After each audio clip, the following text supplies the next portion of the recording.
Normal big బాస్లో voting పడుతున్నట్టు పడుతుంది, ఆ రేంజ్లో పడుతుంది అలా ఇలాంటి సోది మాట్లాడితే చెప్పను కానీ, బట్ మామూలుగా అయితే ఓటింగ్ పడుతూనే ఉంది. నార్మల్ బిగ్ బాస్లో ఫస్ట్ వీక్ సెకండ్ వీక్ ఎలా అయితే ఓటింగ్ పడుతుందో నార్మల్గా, అలాగే ఇప్పుడున్న కామనర్స్ కూడా ఓటింగ్ అలాగే పడుతుంది. అండ్ ఆడియన్స్ కూడా కామనర్స్ అని అప్పుడే ఓన్ చేసుకోవడం కూడా మొదలు పెట్టేశారనమాట. అండ్ బిగ్ బాస్ హౌస్లోకి 3 కంటెస్టెంట్స్ డైరెక్ట్గా వెళ్ళిపోతారు, ఒక ఇద్దరు త్రూ ఓటింగ్ ద్వారా వెళ్తారు. కంటెస్టెంట్స్ని డైరెక్ట్గా ఎలిమినేట్ చేసే ఛాన్స్, కంటెస్టెంట్స్ని డైరెక్ట్గా సెలెక్ట్ చేసే ఛాన్స్ ఆ జ్యూరీ మెంబర్స్కి తీసుకుంటారు అనుకుంటాను. సో అందుకని శ్వేతా శెట్టి గారిని, ప్రసన్న కుమార్ గారిని డైరెక్ట్గా ఎలిమినేట్ చేశారు. సో డైరెక్ట్గా ఒక 3 సెలెక్ట్ చేస్తారు, మిగిలిన 2 త్రూ ఓటింగ్ ద్వారా వెళ్తారు, ఎవరు హైయెస్ట్ ఓటింగ్ ఉంటే వాళ్ళు. ఆ 3 డైరెక్ట్గా ఎవరు వెళ్ళేది బిగ్ బాస్ హౌస్లోకి నాకేమనిపిస్తుంది అనేది నేను చెప్తాను, మీకేమనిపిస్తుంది ఆ 3 డైరెక్ట్గా వెళ్ళే 3 ఎవరు అనేది మీరు కామెంట్ చేయండి. సో ఓటింగ్ అనాలిసిస్ చూద్దాము. సో నిన్నటికి మొన్నటికి ఈ రోజుకి చాలా తేడాలు ఉన్నాయని చెప్పాడు మావాడు. మామూలుగా కదా ఒక రేంజ్లో తేడాలు ఉన్నాయి. అండ్ ఆర్మీ కళ్యాణ్ అసలు మామూలుగా కూడా ఓట్లు పడట్లేదు, అది ఓట్ల వర్షం, సునామీ, ఇంకా తుఫాను, వరద, ఏదో ఒకటి ఈ రేంజ్లో పడుతున్నాయి మనోడికి. అండ్ ఆర్మీ అనే ఒక ఎమోషన్ ఏదైతే ఉందో ఆ ఎమోషన్ మనోడి మీద చూపెడుతున్నారు. దానికి తోడు మనోడు బిగ్ బాస్ హౌస్లో నడుచుకునే విధానం, ఆ అగ్ని పరీక్షలో నడుచుకునే విధానం అవ్వచ్చు, మనోడు స్మైల్తో మాట్లాడే విధానం అవ్వచ్చు, నిన్న టాస్క్లో మనోడు ఎండ్యూరెన్స్ టాస్క్లో మనోడు చూపించిన ఎఫర్ట్ అవ్వచ్చు. సో ఇవన్నీ మనోడి మీద ఒక గుడ్ ఇంప్రెషన్ని కలిగిస్తున్నాయి. కాబట్టి సో మనోడికి మంచిగా ఓట్లు పడుతున్నాయి. అండ్ మనోడు బిగ్ బాస్ హౌస్లో డెఫినెట్లీగా వెళ్తాడు, కనిపిస్తారు అని నాకు అనిపిస్తుంది. ఓకే, నెక్స్ట్ మంచిగా ఓట్లు పడే వ్యక్తి శ్రీజ, దమ్ము శ్రీజ మొన్న టాస్క్ బాగా ఆడింది. సో దానికి ముందు రోజు కూడా బాగానే చేతులు ఎత్తి సో అన్ఫేర్ అని అడిగింది. సో దానివల్ల నవదీప్ చేత మాట్లాడిపించుకుంది, సింపతి గెయిన్ చేసింది. సింపతి తనకు ఏం చేయలేదు, తనకు వచ్చింది సింపతి. అండ్ నెక్స్ట్ మొన్న నెంబర్ ర్యాంకింగ్లో సో కన్విన్స్ చేసింది. ఆ తర్వాత ఆ గేమ్లో కూడా ఎఫర్ట్ పెట్టింది. సో దుమ్ము లేపుతున్న దమ్ము శ్రీజ మామూలుగా కూడా కాదు, ఒక రేంజ్లో అమ్మాయికి ఓటింగ్ పడుతుంది. సో నిన్న దాంట్లో ఎండ్యూరెన్స్ టాస్క్లో కూడా పర్లేదని చెప్పి చూపించింది. సో ఈ అమ్మాయి కూడా మంచిగా ఓటింగ్ పడుతుంది. అండ్ ఫస్టా, సెకండా, థర్డా, ఫోర్తా, ఫిఫ్తా అని చెప్పండి, ఈ అమ్మాయి కూడా మంచి ఓటింగ్ పడుతుంది. ఈ అమ్మాయిని కూడా బిగ్ బాస్ హౌస్లో చూసేదానికి కూడా ఎక్కువ ఛాన్సెస్ ఉన్నాయి. సో తర్వాత కల్కి కూడా అంటే కల్కి ఓటింగ్ పడుతుందని కాదు, కల్కి నిన్న ఎండ్యూరెన్స్ టాస్క్లో సో పవన్తో పాటు సేమ్ ఆ ఎఫర్ట్ ఇంకొంచెం ఎక్కువే చెప్పుకోవాలి. ఎందుకంటే తన ఆర్మీ పర్సన్, తనకు ఆ ట్రైనింగ్ ఉంటుంది, అట్లీస్ట్ ఎవరన్నా కదా తనకు ఆ ట్రైనింగ్ ఉంటుంది కాబట్టి. బట్ తనతో పోల్చుకుంటే ఈ అమ్మాయి చాలా గ్రేట్ అని అనిపించింది కంపేర్ చేస్తే. సో జెంట్స్ పవర్కి లేడీస్ పవర్కి కంపేర్ చేయాలి, దట్ ఆర్మీ పర్సన్. సో ఏ పారామీటర్స్లో కంపేర్ చేసినా కూడా సో కల్కి కూడా చాలా అంటే ఎక్కువ, మనం కొంచెం ఒక స్టెప్ లేపే చూడొచ్చు కల్కిని. సో కల్కి కూడా చాలా బాగా చేసింది. బట్ ఏంటంటే సో ఈ పర్ఫార్మెన్స్కి తనకు ఓట్లు పడతాయంటే మేబీ ఈ రోజు ఓట్లు పడొచ్చు కానీ, బట్ ఓవరాల్గా ఇదే ఓటింగ్ సస్టైన్ అవ్వడం కష్టము. ఆల్రెడీ కొంతమందికి ఫిక్స్ అయిపోయి ఉంటారు కాబట్టి సో మనం ఎంత చూపించినాక న్యూట్రల్ పీపుల్లో ఓటింగ్ పడుతుందా అంటే సో అంత ఎక్కువ ఓటింగ్ అయితే పడదు కల్కికి. సో కల్కి ఇంకా చాలా గట్టిగా కష్టపడాల్సి వస్తుంది. అంటే బిగ్ బాస్ డైరెక్ట్గా సెలెక్ట్ చేసి ఆ 3లో కల్కి ఉండకపోవచ్చు నాకు తెలిసి. నెక్స్ట్ సరికి ఈ మన మర్యాద మనీష్ గురించి మాట్లాడుకోవాలి. మర్యాద మనీష్ ప్రాబ్లం ఏంటంటే ఎక్కువగా ఆలోచించేస్తున్నాడు ఏమో అనిపిస్తుంటుంది. సో అంటే బిగ్ బాస్ హౌస్లోకి వెళ్ళడం కోసం చాలా కష్టపడుతున్నాడు, అందరూ కష్టపడుతున్నాడు, మనోడు కష్టపడుతున్నాడు. అగ్ని పరీక్ష షోలో వచ్చిన స్టార్టింగ్ డే సో అభిజిత్ని బీట్ చేశాను, అభిజిత్కే నేను ఎత్తుకు పై ఎత్తేసాను నా థాట్ ఏదైతే ఉందో అక్కడి నుంచి తను ప్రతి చోట నేను అభిజిత్ లాగే మాట్లాడాలి, నేను అభిజిత్ లాగే చూడాలి, అభిజిత్ తెలివితేటలు అప్పుడు మెచ్చుకున్నాడు, నేను మైండ్ గేమ్ ఆడాలి. ఇక్కడ మిగిలిన వాళ్ళ చుట్టుపక్కల వాళ్ళకి అంతే స్ట్రెంత్, నేను నార్మల్గా ఫ్లోలో మాట్లాడలేను, నేను నార్మల్గా హడావుడి చేయలేను, నేను అంత ఎఫర్ట్ పెట్టలేను, ఫిజికల్ స్ట్రెంగ్త్తో కూడా అంత పెట్టలేను. సో మనకున్నది ఏకైకటి మైండ్ గేమ్తో ఆడాలి. సో మనం తెలివిగా ప్రవర్తించాలి, ప్రతి దాన్ని మనం భూతత్వంలో పెట్టి ఆలోచించాలి అన్న దగ్గరకు వచ్చేసరికి మనం చాలా కన్ఫ్యూజ్ అవుతున్నాడు, ఓవర్ థింకింగ్ చేస్తున్నాడు. ఓవర్ థింకింగ్ ఎప్పుడు కన్ఫ్యూజన్ని క్రియేట్ చేస్తుంది, ఆ కన్ఫ్యూజన్ ఎప్పుడు లేనిపోని సమస్యల్ని తీసుకొస్తుంది. సో మనడు కూడా అదే జరుగుతుంది. సో అది కొంచెం తగ్గించుకుంటే బెటర్. బట్ కల్కి విషయంలో ఆ రోజు మాట్లాడేది నోటీస్ చేయటం, కల్కి ఆ రోజు మాట్లాడుతున్నప్పుడు నీకు తెలుసు కదా నేను ఎందుకు అడుగుతున్నాను అనే మాట మనోడు మొన్న చెప్పినప్పుడు అది నోటీస్ చేయటం అంటారు దాన్ని. సో అది అది తెలివితేటలు.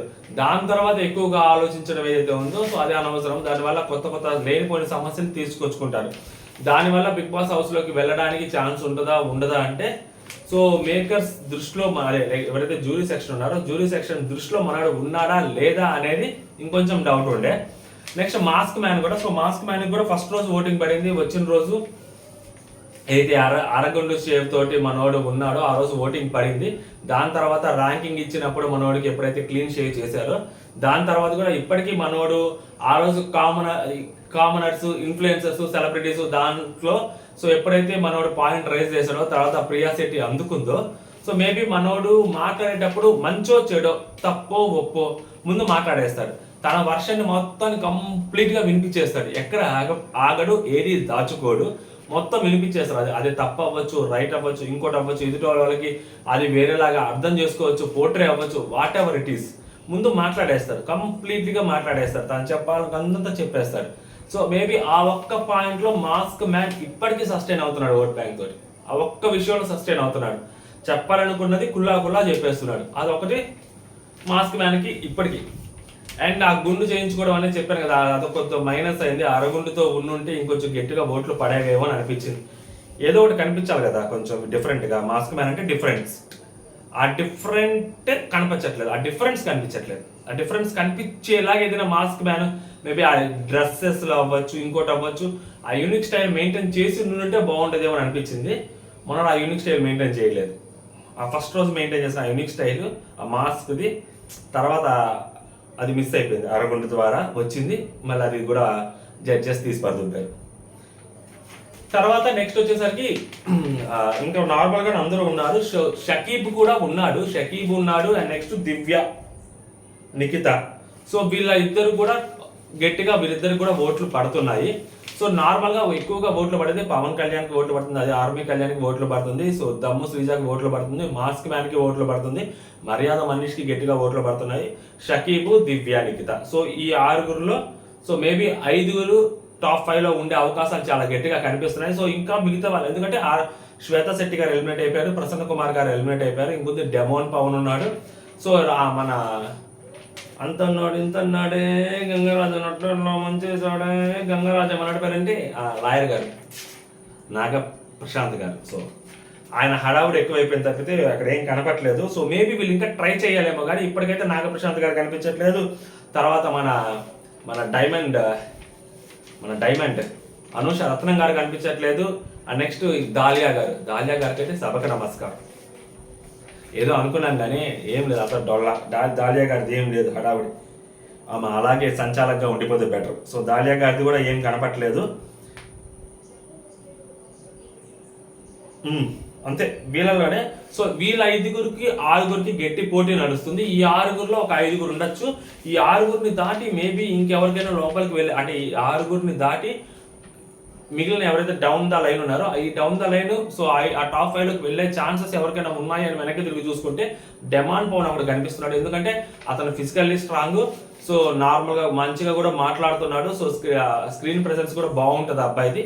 సో మేబీ అతనేమన్నా కొంచెం గట్టిగా ఇంకొంచెం 2-3 ఎపిసోడ్లు ఉన్నట్టున్నాయి.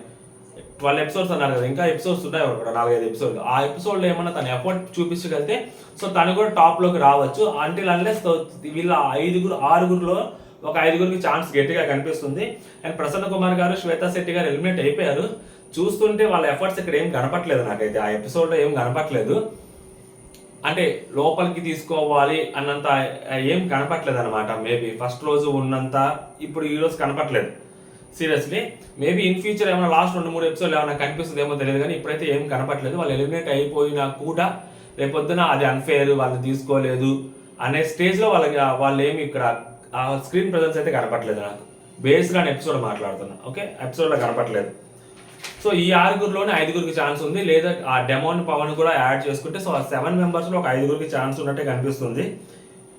సో నాగ ప్రశాంత్ అవ్వచ్చు, లేకుంటే ఇంకా నెక్స్ట్ దాలియా అవ్వచ్చు, మన అనూష రత్నం. సో వీళ్ళెవరికి కనపట్లేదు. వీళ్ళకి మాత్రం ఎక్కువ శ్రీజ కూడా ఉంది. సో శ్రీజకి కూడా ఎక్కువ ఛాన్సెస్ ఉన్నాయి. అంటే శ్రీజకి కూడా దెర్ ఈస్ ఎ ఛాన్స్ శ్రీజకి. సో శ్రీజ ఏంటంటే ఇప్పుడు మాటలు చాలా బాగా మాట్లాడుతుంది, సో డేర్ చూపిస్తుంది, ఫియర్ అయితే లేదు, కనిపిస్తుంది క్లియర్గా. ఇప్పుడు ఇప్పుడు ఒక 19 ఏళ్ళ అమ్మాయి, సో ఆ అమ్మాయి ఈ 2-3 రోజులు ఏమైనా ఫిజికల్ టాస్క్లు ఏమైనా ఇంకొంచెం గట్టిగా ఆడగలిగితే, ఫిజికల్ టాస్క్లు అమ్మాయి కానీ ప్రూవ్ చేసుకోగలిగితే, సో ఆ అమ్మాయికి కూడా ఛాన్స్ ఉంటుంది టాప్ 5లోకి వెళ్ళడానికి. అట్లీస్ట్ త్రూ ఓటింగ్ ద్వారా వెళ్ళడానికైనా కూడా అమ్మాయికి ఛాన్స్ ఉంటుంది. సో అంత పెద్ద వాళ్ళ మధ్యలో అమ్మాయి కంటే అందరి ఏజ్లో పెద్దవాళ్ళే. మినిమం అమ్మాయికి పక్కన వాళ్ళకి మినిమం ఒక 3-4 ఇయర్స్ గ్యాప్ నుంచే స్టార్ట్ అవుతుంది వేరే వాళ్ళ ఏజ్. సో అలాంటప్పుడు ఆ అమ్మాయి ఎంత గట్టిగా ఆడగలిగితే ఫిజికల్ టాస్క్లు, సో ఆ అమ్మాయి అట్లీస్ట్ ఆ అమ్మాయి ఎఫర్ట్ చూపెట్టినా చాలు, ఆటోమేటిక్గా అమ్మాయికి దెర్ ఇస్ ఎ ఛాన్స్ అమ్మాయి లోపలికి వెళ్ళడానికి. సో మొత్తం కలిపి ఒక 8 మెంబర్స్లో ఆల్రెడీ ఒక 6 మెంబర్స్కి టాప్ 5కి చాలా దగ్గరగా ఉన్నారు. మిగిలిన ఇద్దరు డెమాన్ పవన్, శ్రీజ, శ్రేయ. సో వీళ్ళిద్దరు వెనక ఉన్నారు. మేబీ ఈ 8 మందిలో ఒక టాప్ 5 అయితే చూడొచ్చు. సో దాంట్లో పవన్ కళ్యాణ్ చాలా పక్కాగా కనిపిస్తున్నాడు, దమ్ము శ్రీజ చాలా పక్కాగా కనిపిస్తుంది. వీళ్ళిద్దరు నాకు చాలా పక్కాగా టాప్ బిగ్ బాస్ హౌస్లోకి వెళ్ళేలాగా చాలా గట్టిగా కనిపిస్తున్నారు. సో మీకు ఎవరు ఏమనిపిస్తున్నారు అనేది కామెంట్ చేయండి. సో ఇవి ఓట్ బ్యాంక్ ఇలా పడుతుంది, ఇది ఓటింగ్ అనాలిసిస్. ఓకే, మళ్ళీ రేపు ఇంకొక ఓటింగ్ అనాలిసిస్తో కలుసుకుందాం. సరికొత్తగా ఏమన్నా మార్పులు చేర్పులు ఉంటాయి, మళ్ళీ రేపు చెప్తున్నాం. ఓకే, జై హింద్.